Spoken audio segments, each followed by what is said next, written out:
Hi friends, வாங்கம்மா கனி cooking channel. இப்போ வந்து நம்ம பாவக்காய் எடுத்துருக்கோம். பாவக்காய் வச்சு எங்கள் ஊர் ஸ்டைலில் பாவக்காய் தாளிப்பு போடலாம். எப்படின்னு பார்க்கலாம் வாங்க.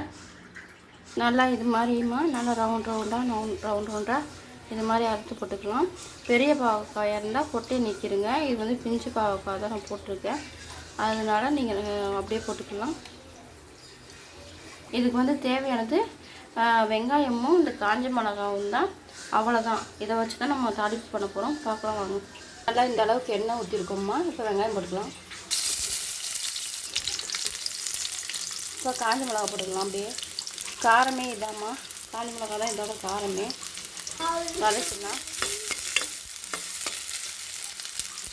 கருவேப்பிலை 2 போட்டுக்கலாம். கடுப்பு கொஞ்சம் போல் போட்டுக்கலாம். கிளறி வச்சுக்கலாம். இந்த அளவுக்கு வெந்தால் போதுமா. வெங்காயம் பாவக்காய் எடுத்து போட்டுக்கலாம். நல்லா கிளறிக்கலாம்.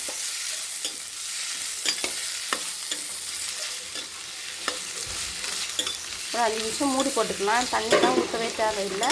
இதுலேயே ஒரு 5 நிமிஷம் மூடி போட்டாலே அழகாக வெந்துரும்மா. கிளறி விட்டுக்கலாம். எடுத்து